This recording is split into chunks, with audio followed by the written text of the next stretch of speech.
So the two shoes that we're going to be comparing today, the Saucony Ride 15 and the Saucony Tempus, are both really amazing shoes, and I've been loving running in both of them.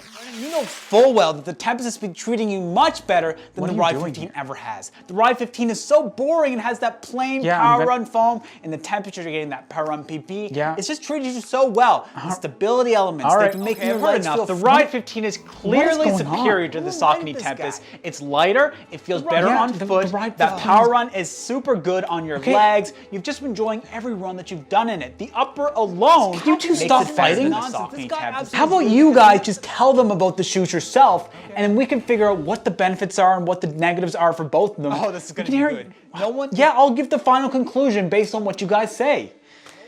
These people are so annoying to deal with. Just enjoy the video, hear what they have to say. Before I let those two weirdos tell you about either of these shoes, I just want to tell you a little bit about the stats of these things. Oh, and also, I bought these shoes with my own cold hard-earned Canadian Monopoly money. No one provided them to me, and these are all my own opinion and the opinion of those two weirdos. So the first big difference is obviously the Tempus is a stability shoe where the Ride 15 is a neutral shoe, but honestly, the Tempus can be enjoyed by neutral runners as well, for the most part, that we'll get into later on. My size 10.5 US men's Saucony Ride 15 comes in at 262 grams, where the Saucony Tempus comes in at 274 grams.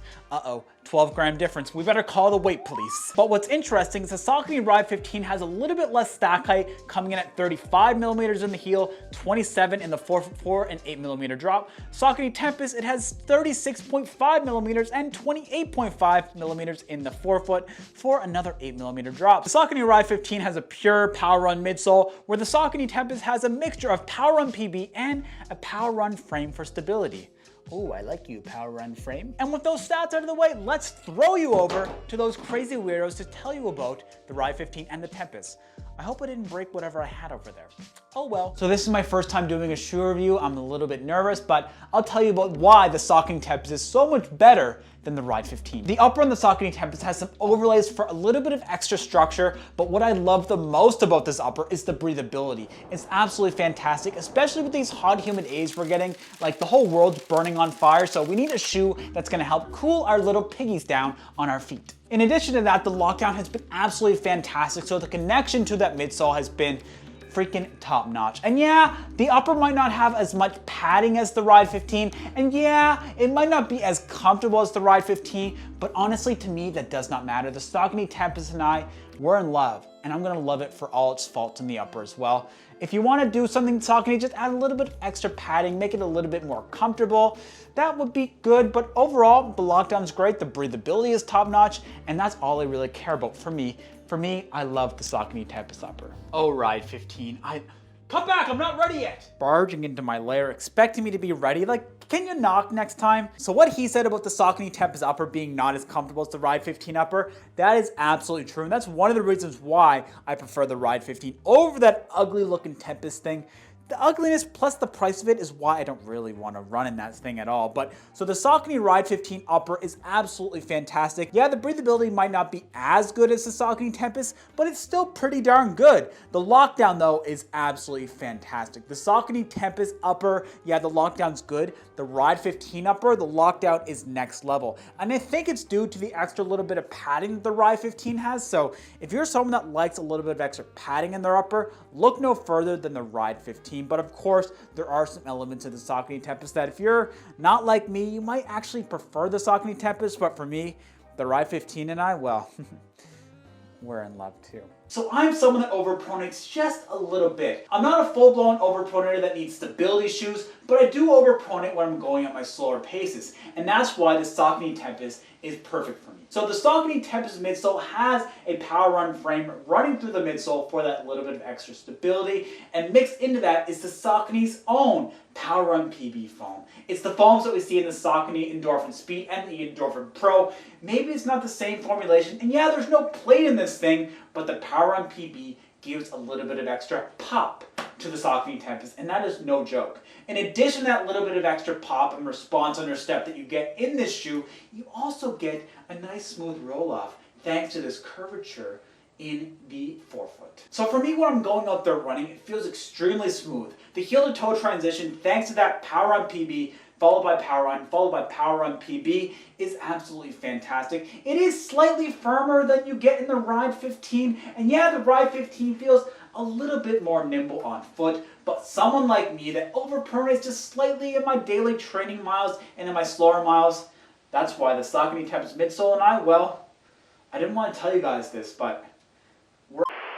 Okay, fine, yeah, the Ride 15 doesn't have that Power Run PB foam, but the Ride 15 has the Power Run foam, and honestly, the Power Run foam in the Ride 15 is slightly softer than what you're gonna get in that Power Run frame in the Saucony Tempus. So it's not the same formulation, okay? So when you're running in the Ride 15, you're getting a little bit more of a softer sensation. And yeah, like that guy mentioned, it's a lot more nimble on foot compared to the Saucony Tempus. And in addition to that, it's a lot more flexible. So if you're a pure neutral runner, this shoe might be the best option for you. It might be, okay?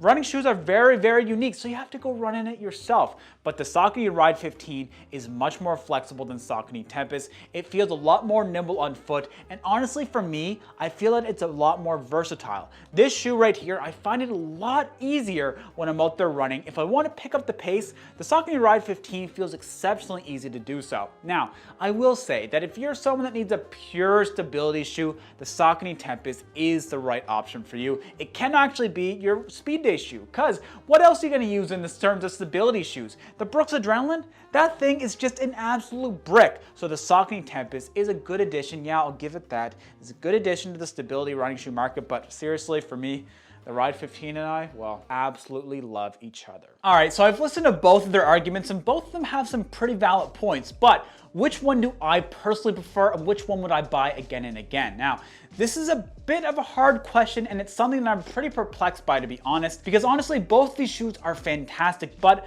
the way that I'm going to use them is slightly different, and I don't think there's going to be a clear winner here, but if you're someone in one of these categories, there might be a clear winner for you. If you're someone that is not a pure neutral runner, you're someone similar to me that overpronates at your slower paces, when you're going out there trying to just get your daily miles, you overpronate a bit, and that overpronation causes you some discomforts now and then the Saucony Tempus is probably a great shoe for your daily training miles. However, if you're someone that's a pure neutral runner, or your overpronation does not cause any issues, then the Saucony Ride 15, save yourself 40 bucks, yeah, it's 40 Canadian dollars in the difference, and pick up the Ride 15. At the point that I'm at right now in my running career and my running training, I would pick up the Saucony Tempus.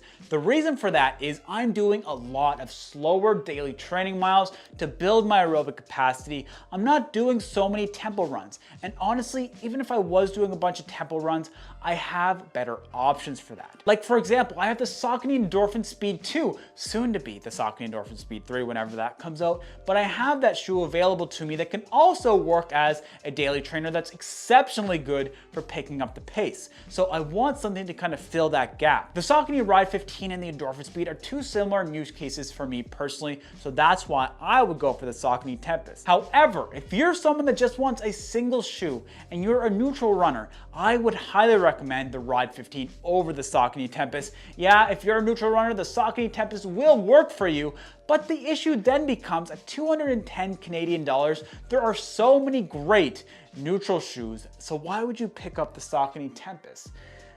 It doesn't make much sense for a neutral runner to go pick it up at that price point. So if you've tried both of them, which one do you prefer? If you've tried only one of them, tell me your thoughts in the comment section down below. And I'm gonna leave a video right up here about the Saucony Tempus talking about my first impressions, although we're pretty much at like 50 miles or more in that shoe already, so stay tuned for a full review, and thank you so much. Make sure to hit the like button down below, subscribe to the channel if you haven't already, and join our community Discord, link in the description down below. There are so many great people, so many great conversations going on, and I will see you in the next one.